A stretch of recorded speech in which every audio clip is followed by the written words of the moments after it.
भंडारा गोंदिया जिला वासियों के लिए खुशखबर है। अब आपका मनपसंद channel BS crime India news अब आपके केबल नेटवर्क पर, जी हां, अपने केबल नेटवर्क के एशियन चैनल नंबर 13 पर उपलब्ध है। BS क्राइम इंडिया न्यूज पर खेल, राजनीति, क्राइम, साहित्य व अन्य खबरें प्रकाशित की जाती है। हमारे साथ जुड़ने के लिए तथा हमारे चैनल में खबरें, विज्ञापन आदि के लिए संपर्क करें 8669151757 पर।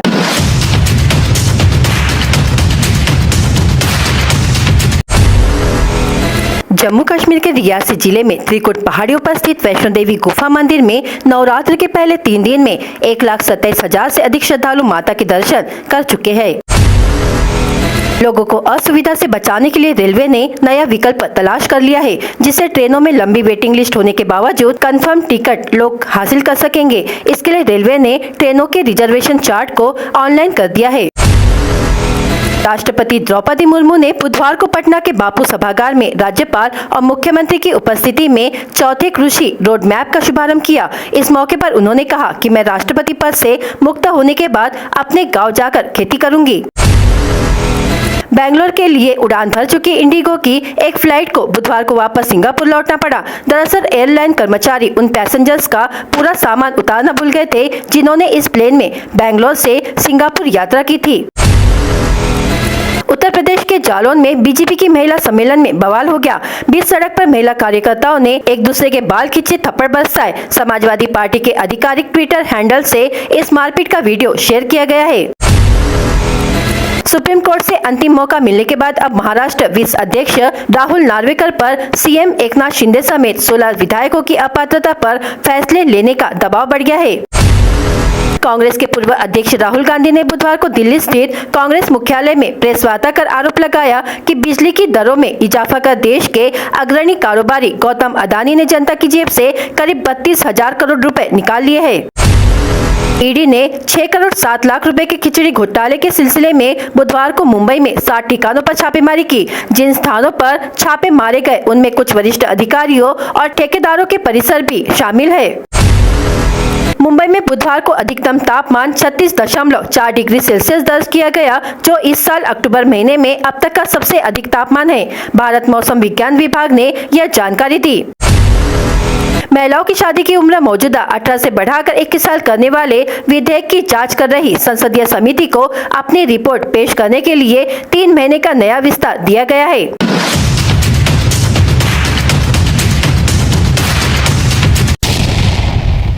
जिलाधिकारी की बड़ी कार्रवाई।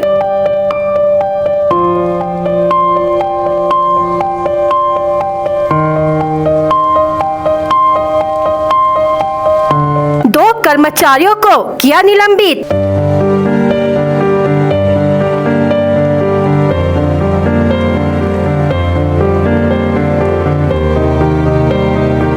कार्यवाही से मची खलबली।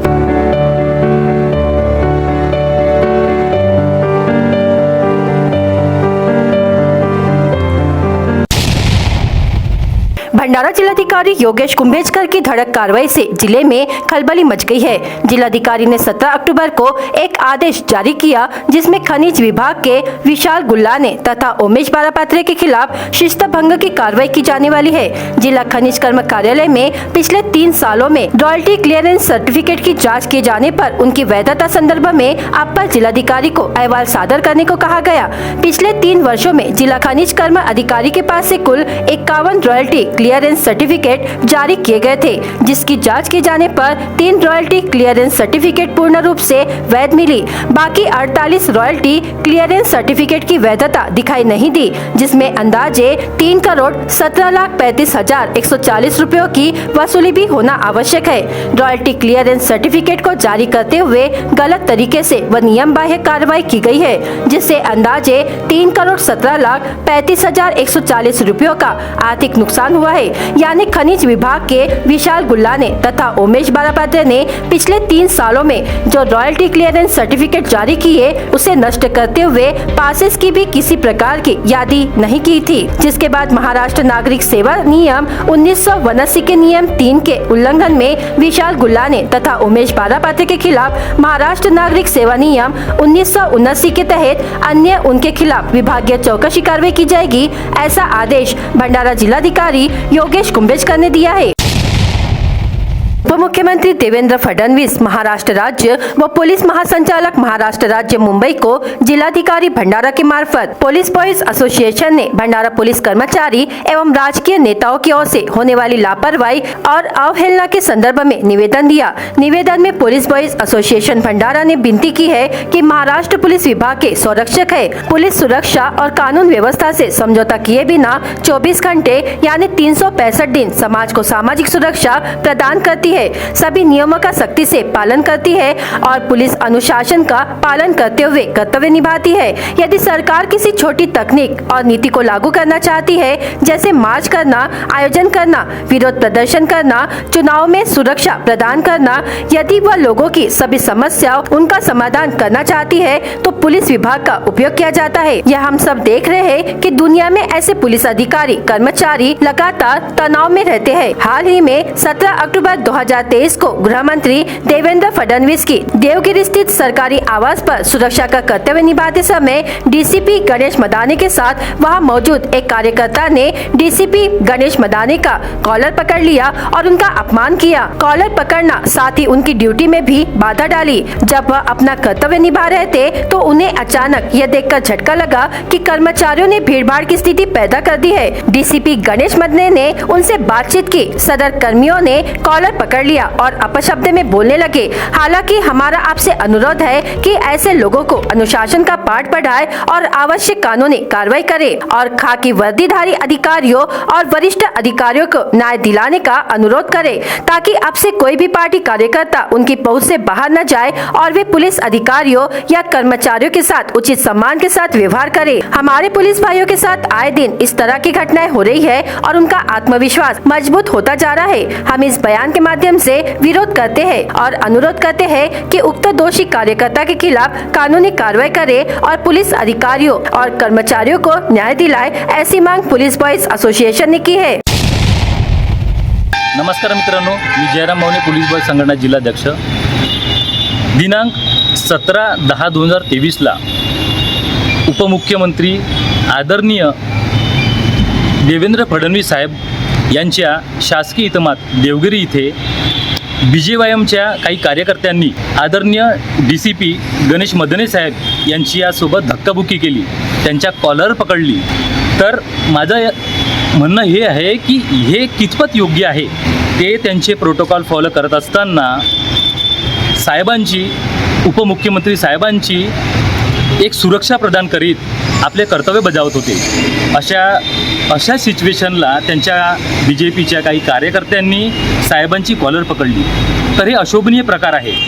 आदरणीय उपमुख्यमंत्री देवेंद्र फडणवीस साहेबांना माझी आग्रहाची विनंती आहे की या गोष्टीला गांभीर्याने घेत त्यांनी या गोष्टीला समजावे, कारण आमच्या गृह खात्याचे, आमच्या पोलीस विभागाचे ते पालक असल्यामुळे त्यांना आपल्या कार्यकर्त्यांच्या सोबत आमच्या पोलीस विभागाची सुद्धा काळजी घेणे आणि त्याच्यावर गांभीर्याने लक्ष देणे तेवढेच गरजेचे आहे।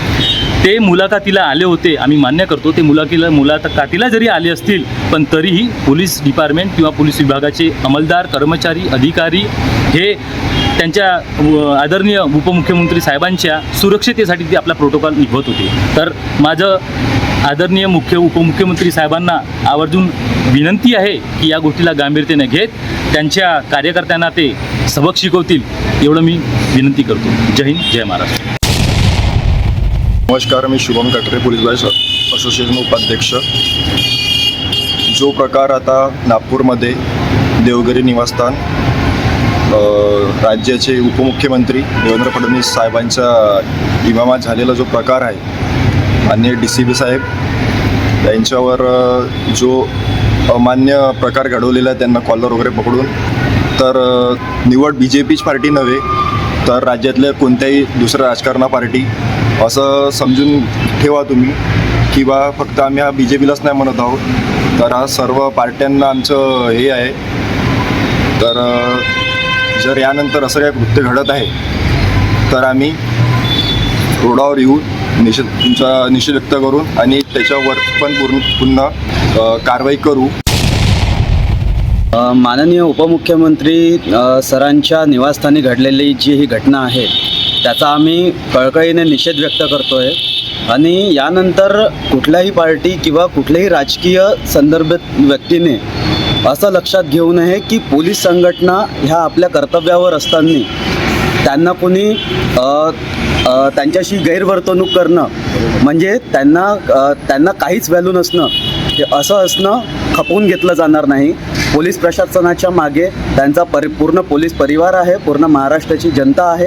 सोबत आमचं पोलीस बॉईज असोसिएशन त्यांच्या पाठी सदैव राहील आणि या घटनेच्या निषेधार्थ आम्ही मुख्यमंत्री साहेबांना असं अर्ज करतो की त्यांनी या बाबतीत लक्ष घालणं गरजेचं आहे आणि त्यावर कठोर कारवाई करण्याची गरज आहे. वर्धा तहसील क्रीडा संकुल समिति के अध्यक्ष विधायक डॉक्टर पंकज भोयर की संकल्पना से शालेय शिक्षण व क्रीडा विभाग तहसील क्रीडा संकुल समिति ने नामवद खिलाड़ियों का सत्कार किया. जिला क्रीडा संकुल में आयोजित कार्यक्रम में जिले के पालक मंत्री तथा राज्य के वन मंत्री सुधीर मुनगंटीवार अध्यक्ष स्थान पर सांसद रामदास तड़स स्वागताध्यक्ष के रूप में तहसील क्रीडा संकुल समिति के अध्यक्ष डॉक्टर पंकज भोयर प्रमुख अतिथि के रूप में विधायक समीर कुणावार, जिलाधिकारी राहुल कर्डिले, जिला परिषद के सीईओ रोहन घुगे, पुलिस अधीक्षक नूरुल हसन, जिला क्रीडा अधिकारी अविनाश पूर्ण, तहसीलदार रमेश कोलपे, क्रीडा अधिकारी संदीप खोबरागड़े, भाजपा के जिलाध्यक्ष सुनील गफाट, विविध सामाजिक संगठन के पदाधिकारी, भाजपा पदाधिकारी व नागरिक मौजूद थे. पालक मंत्री सुधीर मुनगंटीवार ने कहा कि जिले से राष्ट्रीय व अंतर्राष्ट्रीय स्तर पर नाम रोशन करने वाले खिलाड़ियों का सत्कार होना गौरव की बात है. क्रीडा क्षेत्र को बढ़ावा देने का काम सरकार कर रही है. शालेय विद्यार्थियों के भीतर छिपी प्रतिभा को पहचान कर शिक्षकों ने उन्हें मंच तैयार कर देना जरूरी है, ऐसा उन्होंने कहा. सांसद रामदास तड़स ने भी विचार रखे. विधायक भोयर ने कहा कि जिले से कई खिलाड़ी वरिष्ठ स्तर पर अपना प्रदर्शन दिखा चुके हैं. उन्हें पर्याप्त सुविधा मिलने पर वे बड़ी उपलब्ध हासिल कर सकते हैं. इस प्रसंग पर बुजुर्ग स्विमिंग पटु गिरीश उपाध्याय IPL क्रिकेट स्पर्धा के लिए चयन हुए. सौरभ दुबे स्वीडन में हुई हैंडबॉल स्पर्धा में भारतीय टीम का प्रतिनिधित्व करने वाले अनुज मोहन ठाकरे व वेदांत दिगंबर घोड़मारे राइफल शूटिंग स्पर्धा में राज्य व राष्ट्रीय स्तर पर गोल्ड मेडल लाने वाले प्रथमेश विजय मेंढेवार, शालेय मैदानी स्पर्धा में राष्ट्रीय प्रावीण्य प्राप्त खिलाड़ी व पुलिस विभाग में क्रीडा क्षेत्र में अतुलनीय कार्य करने वाली सुनैना डोंगरे का पालक मंत्री सुधीर मुनगंटीवार के हस्ते सत्कार किया गया. वर्धा के विकास में बड़ा योगदान देने वाले राज्य के वन मंत्री सुधीर मुनगंटीवार पर फिर एक बार जिले का पालक मंत्री का पद सौंपा गया. उनके प्रथम आगमन पर विविध सामाजिक संगठनों ने उनका सत्कार किया. साकुली के एसटी बस डिपो में शामिल हुई 10 में से 6 बसों का लोकार्पण पूर्व पालक मंत्री डॉक्टर परिणय फुके के हस्ते बुधवार को लोकार्पण किया गया. इस समय बस में यात्रा करने वाले यात्रियों को पुष्पगुच्छ दिए गए. साकुली माहुर गाड़ी की हरी झंडी दिखाकर रवाना किया गया. इस मौके पर भाजपा के पदाधिकारी व राज्य परिवहन निगम के कर्मचारी उपस्थित थे. साकुली डिपो के लिए 10 हिरकनी मिनी एशियाड बसों की मांग की गई थी. इनमें से 6 हिरकनी बस बुधवार को डिपो को मिली. पूर्व मंत्री तथा पूर्व विधायक डॉक्टर परिणय फुके ने इन बसों का लोकार्पण किया.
लाखनदू नगर पंचायत द्वारा एकल उपयोग प्लास्टिक प्रतिबंध अभियान का क्रियान्वयन निरीक्षण अभियान चलाया और विभिन्न दुकानों में जाकर निरीक्षण किया। इस दौरान एक ही दिन में 10 किलो सिंगल यूज प्लास्टिक जब्त किया गया और दुकानों को दोबारा इसका उपयोग नहीं करने की हिदायत दी गई। सिंगल यूज प्लास्टिक बैन के लिए क्रम में केंद्रीय और महाराष्ट्र प्रदूषण नियंत्रण बोर्ड ने एक निर्देश जारी किया है। सिंगल यूज प्लास्टिक प्रतिबंध आदेश को लेकर नगर पालिका प्रशासन को हर माह सितंबर से नवंबर तक प्रवर्तन अभियान चलाने का निर्देश दिया गया है। उसी के अनुसार नगर पंचायत लाखनदू ने एकल उपयोग प्लास्टिक प्रतिबंध निरीक्षण अभियान चलाया। इस दौरान शहर के किराना दुकान, दवा विक्रेता, फुटपाथ दुकान, पान टपरी, सब्जी दुकान, मटन विक्रेता, स्टेशनरी, फल व मिठाई दुकान आदि की जाँच की गयी। जाँच के दौरान 10 किलो प्रतिबंधित प्लास्टिक जब्त किया गया। दुकानदारों एवं नागरिकों से सिंगल यूज प्लास्टिक का उपयोग नहीं करने का आह्वान किया गया। उक्त कार्रवाई मुख्याधिकारी विवेक मेश्राम के मार्गदर्शन में समीर गजभिये, संतोष राउत, शुभम भेंडारकर,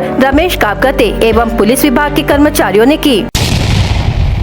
जिला परिषद भंडारा की पद भर्ती अंतर्गत 15 अक्टूबर से 23 अक्टूबर तक होने वाली ऑनलाइन परीक्षा होनी है। IBPS कंपनी के अनुसार 18 अक्टूबर से 23 अक्टूबर की कालावधि में ली जाने वाली परीक्षा आगे के आदेश तक फिलहाल बदली की गई है। 18 अक्टूबर से 23 अक्टूबर तक की कालावधि में परीक्षा संबंधित सूचना जिला परिषद भंडारा की अधिकृत वेबसाइट पर प्रसारित की जाएगी। देवरी तहसील के मुल्ला में पूर्व पुलिस पाटिल तेजराम वैद्य के घर की रसोई में फ्रिज में विस्फोट होने से घर में आग लगने की घटना घटित हुई। इस दौरान मुल्ला की सरपंच कल्पना बागड़े के पति मुकुंद बागड़े और ग्रामीणों के हस्तक्षेप से एक बड़ी आपदा टल गई और सौभाग्य से कोई जनहानि नहीं हुई। जानकारी के अनुसार मुल्ला के पूर्व पुलिस पाटिल तेजराम वैद्य की रसोई में रखे फ्रिज का कंप्रेसर का टैंक अचानक फट गया, जिससे फ्रिज में आग लग गई। ग्रामीणों और सरपंच कल्पना बागड़े के पति मुकुंद बागड़े की नजर पड़ी। इसी बीच बागड़े और ग्रामीण मदद के लिए दौड़े और समय रहते घर की बिजली बंद कर आग पर काबू पा लिया गया। उल्लेखनीय है कि इस समय घर में कोई मौजूद नहीं था।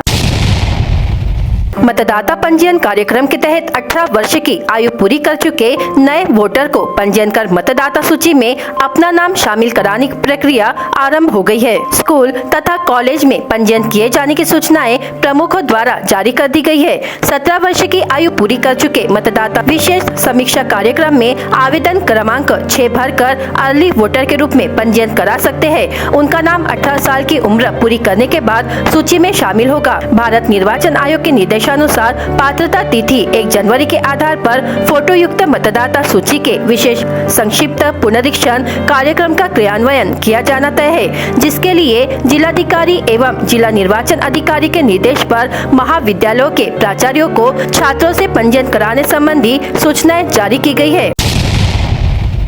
गौरव ग्राम तिरोडी में व आसपास लगे हुए ग्रामों में इन दिनों अघोषित बिजली कटौती व बार बार बिजली के आने जाने से लोग परेशान हो रहे हैं। क्षेत्र में इन दिनों बिना किसी पूर्व सूचना के दिन भर में कई बार लाइन गोल हो जाती है और यह समस्या लगभग हर दिन की है। तिरोडी नव दुर्गा समिति माइल खान तिरोडी द्वारा दुर्गा ग्राउंड तिरोडी में मेला भरवाया जाता है, जहाँ हजारों की संख्या में ग्रामीण जमा होते हैं और माँ दुर्गा का आशीर्वाद लेके प्रोग्राम देखकर लोग मेला घूमते हैं, अपने जरूरतों का सामान खरीदते हैं। लेकिन वही आज की बिजली कटौती से मेले में आए दुकानदारों को अपने व्यापार को संचालित करने में आई परेशानी, जिससे मेले में आए दुकानदारों में आक्रोश देखा गया। इस तरह से बार बार बिजली कट व अघोषित बिजली की कटौती से क्षेत्र की जनता व आम लोग बुरी तरीके से परेशान व त्रस्त है। जैसे अभी नवरात्रि पर्व के चलते कई मंदिरों में लाइट न होने के कारण भक्तों में भी आक्रोश देखा गया। करीब 7 घंटे की बिजली कटौती के बाद तिरोडी के व्यापारियों के व्यापार में आई समस्या, क्योंकि 6 से 7 घंटे की बिजली कटौती के कारण लोगों के इन्वर्टरों के पसीने छूट गए और वह भी बंद पड़ गए, जिससे और भी दिक्कतें बढ़ गई। तिरोडी क्षेत्र में यह समस्या काफी पुरानी है। उक्त समस्या को लेकर ग्रामीणों ने कई बार शिकायत विभाग के अफसरों व जन प्रतिनिधियों को की है, किंतु आज किसी भी नेता व अफसर इन हजारों ग्रामीणों की समस्या से निजात नहीं दिला सके। नेताओं को भी सरोकार नहीं है। पुलिस ने मोहाड़ी, काथा एवं पालांदुर में जुआ कारोबारियों और साकोली पालांदुर में शराब बेचने वालों के खिलाफ कार्रवाई की और 56,048 रुपए का माल जब्त किया। राजेंद्र वार्ड मोहाड़ी निवासी नितिन तेजराम मेहर उम्र 33 वर्ष सट्टा पट्टी लेते वक्त मिला और उसके पास से 510 रुपए नगद, धारगांव निवासी अनिल ताराचंद खरवड़े, चांदनी चौक भंडारा निवासी रमेश झोपड़ू हेडाव के पास से 815 रुपए और जेवनाला निवासी अंबर कुमार भावराव घरडे के पास से 218 रुपए बरामद किए गए। जबकि शराब बिक्री करने वाले कोटनगांव निवासी हिवराज बाबूराव तुलावी को साकोली पुलिस ने पकड़ा और उनके पास से 53,450 रुपए का माल जब्त किया गया। मुरमाडी निवासी नितेश तुकाराम काले से 1,050 रुपए की शराब जब्त की गई। BS क्राइम इंडिया न्यूज आपके सामने पेश कर रहा है भंडारा क्राइम वारदात। हर जुर्म से हम आपको कराएंगे अवगत। आपके अपने चैनल पर रोजाना शाम 7 बजे, तो देखना ना भूलिए क्राइम वारदात। मामूली बात पर गाली गलौज कर पिटाई करने का मामला सामने आया है। इसे लेकर अडाल पुलिस ने नवेगांव ठाणे ग्राम निवासी ताराचंद सीताराम मेश्राम उम्र 85 वर्ष की शिकायत पर संतोष लोनारे उम्र 36 वर्ष के खिलाफ मामला दर्ज किया है। घर में गाली गलौज कर रहे पिता को नाबालिग ने लकड़ी से जमकर पीटा। इस हमले में घायल हुए पिता ने अपने ही 13 वर्षीय बेटे के खिलाफ अडाल पुलिस थाने में मामला दर्ज किया है। फिरियादी का नाम सुनील दिगंबर रामटेके उम्र 50 वर्ष है। दुकानदार ने ग्राहक को बुरी तरह से पीट दिया। इसे लेकर ग्राहक केसलवाड़ा फाटा निवासी भगवान गोविंदा पडोले उम्र 53 वर्ष की शिकायत पर लाखनी पुलिस ने दुकानदार के खिलाफ मामला दर्ज किया है। पुलिस ने शराब पीकर वाहन चलाने वालों पर कार्रवाई की। तुमसा निवासी महेश मधुकर नागपुरे उम्र 28 वर्ष, खातरोड भंडारा निवासी अशोक कुमार श्रीराम धांडे शराब के नशे में गाड़ी चलाते हुए पाए गए। बिना लाइसेंस ट्रैक्टरों में मुरुम परिवहन करने वालों पर पुलिस ने कार्रवाई की। फिरियादी श्रीराम नगर तुमसा निवासी देवानंद भीमराव रामटेके गश्त के दौरान वाहन चालक सुरेंद्र हरिकिशन राणे अवैध रूप से मुरुम का परिवहन करते पाया गया।